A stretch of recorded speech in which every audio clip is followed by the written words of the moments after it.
Professeur Didier Raoult, où en est-on de l'épidémie de SARS-CoV-2 à Marseille et qu'en est-il de la mortalité? Donc pour nous, pour ce qu'on voit, hein, moi je m'intéresse à ce qu'on voit. On voit que, le nombre de patients dépistés, le nombre de patients diagnostiqués se suivent. C'est sur ces deux courbes.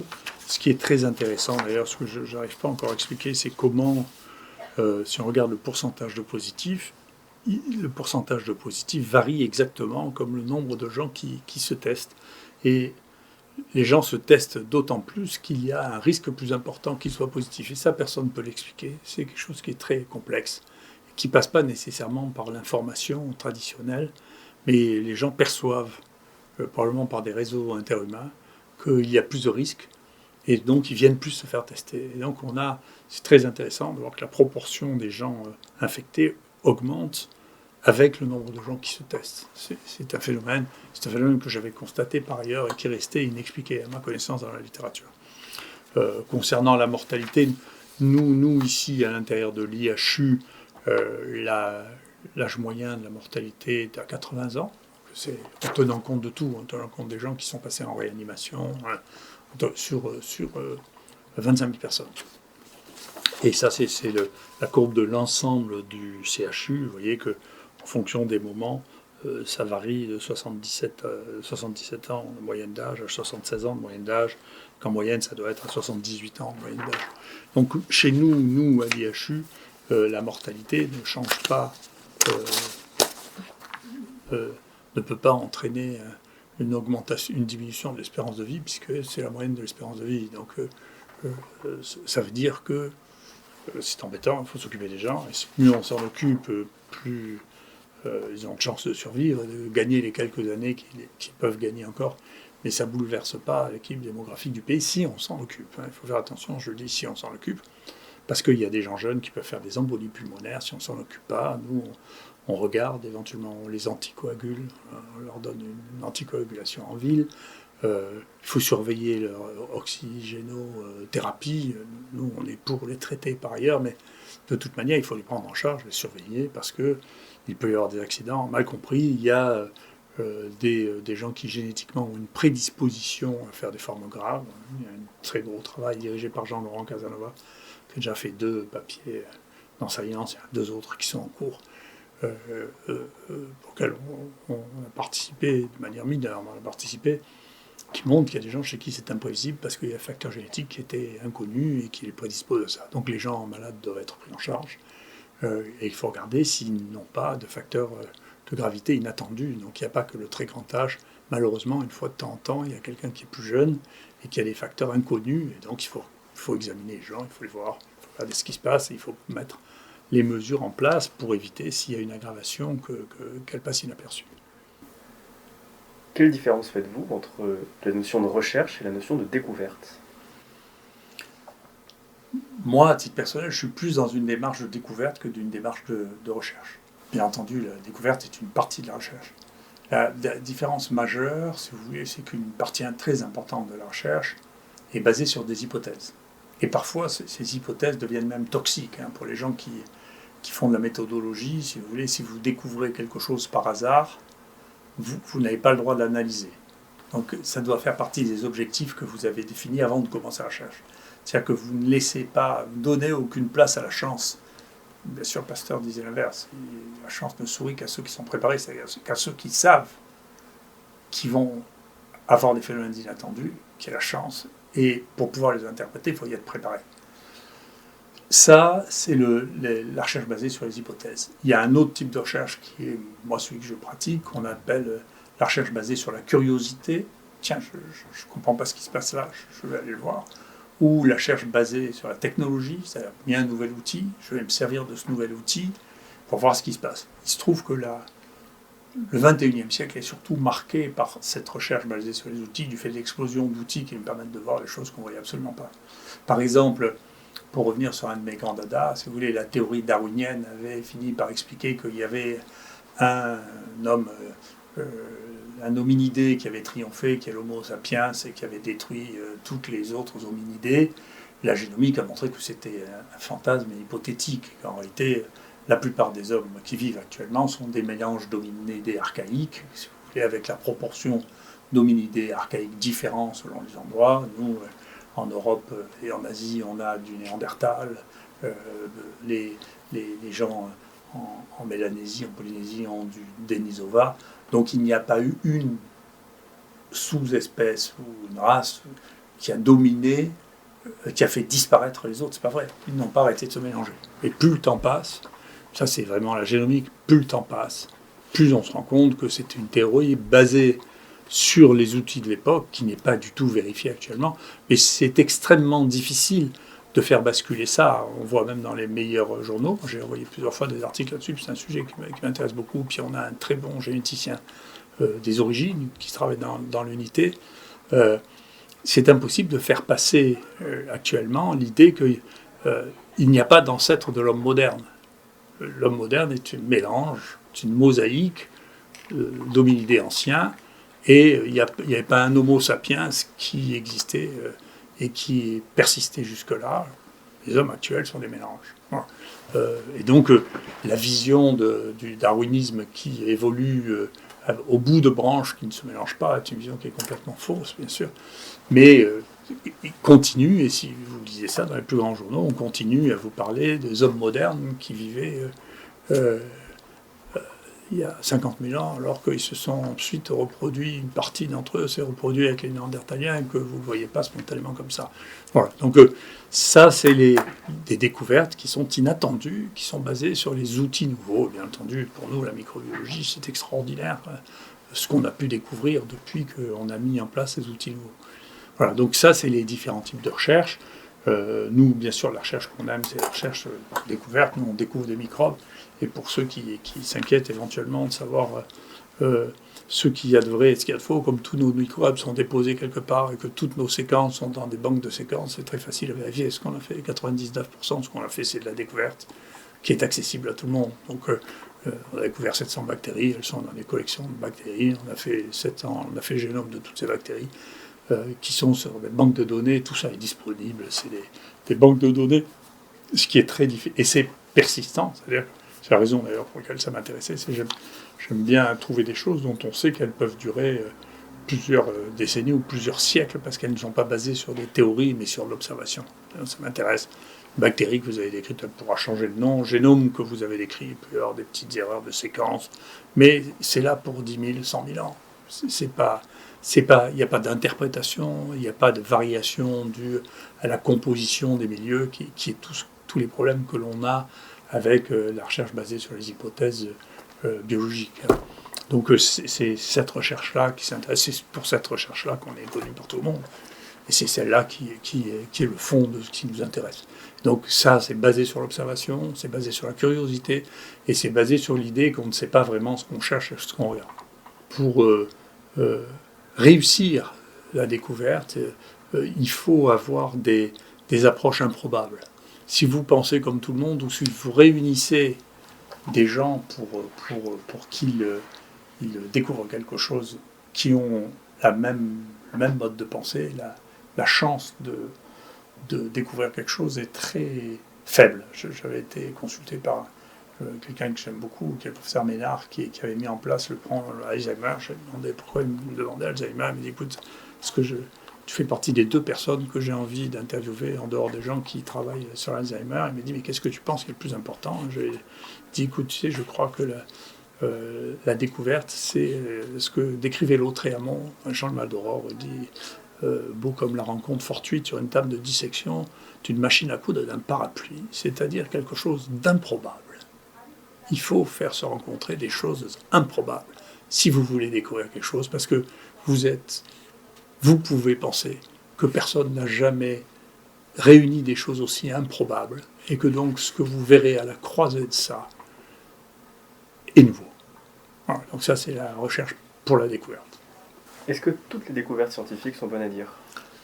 C'est une question qui est non résolue. C'est compliqué. Moi, je sais que, étant scientifique, je pense que mon devoir à moi, c'est de faire la science, de la communiquer, et que c'est le travail des gens qui s'occupent de la société de transformer ce que j'ai fait en quelque chose d'utile socialement.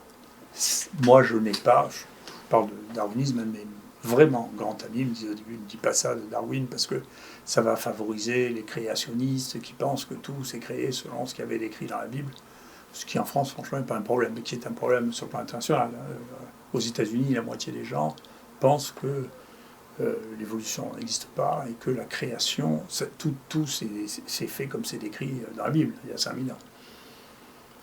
C'est possible qu'ils pensent ça, ça n'a pas empêché de penser autrement. Et le fait de dire que le mécanisme darwinien est un mécanisme qui était un mécanisme descriptif qui a eu son intérêt au XIXe siècle, c'est pas inintéressant, mais qu'actuellement c'est plutôt quelque chose qui nous empêche de voir la réalité, en particulier au XXIe siècle. Il me disait, tu ne peux pas dire ça, parce que dire que tu ne crois pas en Darwin, qui est devenu donc un objet de croyance, c'est dire que tu crois à l'opposé, c'est-à-dire que le monde a été fait il y a 5000 ans en une fois. Donc, moi, j'essaie de sortir, même si c'est extrêmement difficile, la culture de la connaissance scientifique qui n'a pas les mêmes objectifs et qui n'a pas la même destinée. Donc je crois, à la différence, il y a eu un très grand débat qui a été fait, en particulier avec Bonaventure, qui disait, mais Bonaventure est quelqu'un qui faisait de l'anthropologie, la sociologie, pas quelqu'un qui fait de la science factuelle, qui disait, entre quand les faits vont contre l'intérêt général, il ne faut pas rapporter les faits, ça s'appelle as a matter of fact, of matter of concern.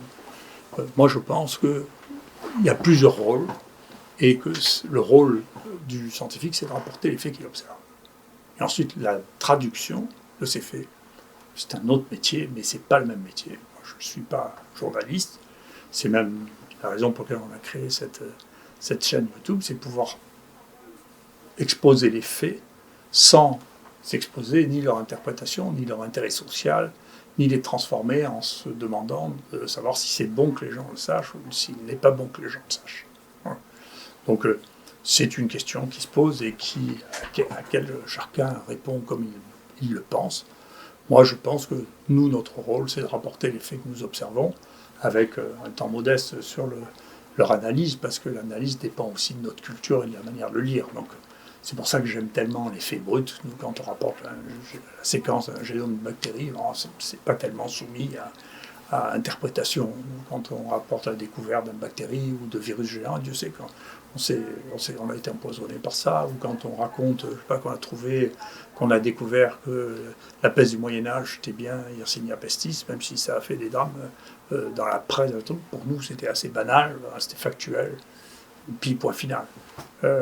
Donc il y a une vraie question sur est-ce que nous, notre rôle, c'est de jouer un rôle social en faveur, quand on parle de science, pas de gestion des maladies infectieuses, mais quand on parle de science, est-ce que notre rôle, c'est de rapporter les faits tels qu'ils sont connus ou tels qu'on pense les savoir à un moment donné, ou est-ce qu'il faut les mettre dans une perspective qui est d'un côté, de l'autre, de ce qui est bon, ce qui n'est pas bon, ce qui est gentil, ce qui n'est pas gentil, ce qui est moderne, ce qui est archaïque, ce qui est chrétien, ce qui n'est pas chrétien, ce qui est compatible avec la Bible, ce qui ne l'est pas, ce qui est compatible avec Bouddha ou ce qui n'est pas. C'est pas notre problème à nous. En tout cas, c'est pas le mien. C'est de dire, voilà, écoutez, regardez factuellement, nous, ce qu'on voit, puis après, vous en faites un peu ce que vous voulez. Est-ce que vous pensez que les Chinois ont menti ou mentent sur le coronavirus ? Écoutez, c'est une manière d'expliquer que on fait mal les choses face aux chiffres, c'est de casser le thermomètre. Alors, les grands spécialistes, nous, on casse le thermomètre, comme ça, on ne le voit plus. Donc, en Chine, il faut reconnaître que dans toute la Chine, dans toute l'épidémie, les Chinois ont géré ça d'une manière tout à fait spectaculaire. Ils ont fait plus de publications scientifiques que la France entière, alors qu'il y a eu moins de cas en Chine que ce qu'il y en a eu dans la région Île-de-France. Donc quand même, ça doit amener à réfléchir, sauf si on dit, non mais, est-ce que vous croyez les Chinois ? Les Chinois, non. Vous savez, ça fait plus d'1 an qu'ils ont dit ça, il n'y a pas de cas exportés de Chine. Les cas qu'ils ont, c'est les cas importés. Et donc, ce sera difficile de cacher pendant 1 an qu'il n'y a pas de cas qui viennent de Chine qui sont infectés. Parce que quand ils en avaient, on avait des cas qui venaient de Chine qui sont infectés. Donc, pourquoi est-ce que les Chinois mentiraient dans cette occasion-là? Je comprends bien qu'il puisse y avoir un intérêt politique, mais factuellement, c'est pas possible. Vous voyez les films en Chine, ils se baladent tous, les masques, ils ont une vie, ils ont les masques, mais enfin, ils ont une vie normale par ailleurs. Donc je crois pas. Voilà. Après, la question, c'est est-ce que vous ne croyez pas que c'est les Chinois qui ont inventé ça dans leur P4 à Wuhan? Moi, l'expérience que j'ai eue, moi, dans ma vie, c'est que ceux que j'ai vu mentir, mais alors de manière absolument terrible, c'est les Américains avec le virus du charbon. Le virus du charbon, c'est une bêtise de l'armée américaine. Donc c'est l'ancien ingénieur de l'armée américaine qui avait un passé psychiatrique notable, qui était employé à faire le développement du charbon comme arme.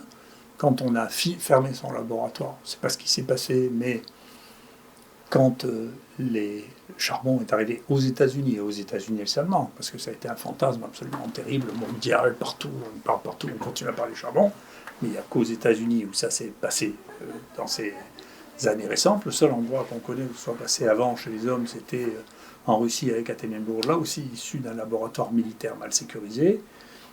Donc c'est plutôt les gens, c'était des armées régulières qui ont fait ça, c'est pas des terroristes, c'est des armées régulières. Hein. Et très rapidement, les souches qui ont été envoyées à des politiciens et des journalistes ont été analysées génétiquement, là aussi, parce qu'on était au XXIe siècle, et très rapidement, on a vu que c'était les souches qui avaient été militarisées dans Fort Detrick. Donc, avant la fin de l'année 2001, on le savait, ce qui n'a pas empêché quand même Colin Powell, qui était le secrétaire d'État américain, plusieurs mois après, de remuer un truc en disant que ça venait d'Irak. Et moi, j'étais au ministère de la Santé, j'avais des communications grises en provenance des États-Unis qui me disaient qu'il y avait des silos entiers chez Saddam Hussein de bactéries du charbon et qu'on ne les avait pas encore trouvées, mais que c'est pour ça qu'il fallait envahir l'Irak. Donc, eux, je sais qu'ils mentent. Hein. Ils m'ont menti, hein. Ils ont menti au monde entier. Alors, si vous me dites, vous savez que les Américains mentent, je le sais. Voilà. Les Chinois, pour l'instant, moi, je n'ai pas vu qu'ils faisaient ça. Après, vous savez, les gens qui vivent avec l'idée qu'on va reconstruire des virus en sachant inconnus, en connaissant leur pouvoir pathogène, alors cela, ça ne correspond pas à la science que je connais. Je crois que je connais pas mal de la science sur les virus. Et donc de dire, écoutez, on va rajouter ça, ça et ça, et vous allez voir, ça va faire un virus très transmissible et très pathogène, on verra. Je ne crois pas qu'on en soit là. Donc je ne vois pas pourquoi on a besoin d'avoir un laboratoire pour inventer le virus. La nature passe sa vie à inventer le virus, en particulier le coronavirus, ça n'arrête pas de se mélanger, ça n'arrête pas de s'hybrider, ça n'arrête pas de changer. Et si d'ailleurs on avait pensé à ça plus tôt, on aurait cru plutôt ce que je disais qui était purement de l'observation, c'était pas hypothétique, dès septembre, qu'il y avait des variants et que c'était ces variants qu'on voyait sévir actuellement en France et pas les anciens variants. C'est que les virus changent et le nôtre, il sortait pas d'un laboratoire chinois. Après, il sortait plutôt, en réalité, des élevages de visons français. Donc, peut-être ça venait d'un élevage de visons chinois. Maintenant, je crois que c'est Étienne Flarot qui dit ça, ça sort d'un élevage de visons chinois. J'en sais rien. C'est plus plausible, en tout cas, que sortir d'une manipulation de quelqu'un qui aurait inventé le virus. Tout ça, c'est bien, c'est du cinéma, c'est de la science-fiction, c'est la planète des singes, c'est ce que vous voulez, mais pour l'instant, c'est pas dans la réalité. Voilà. Merci beaucoup.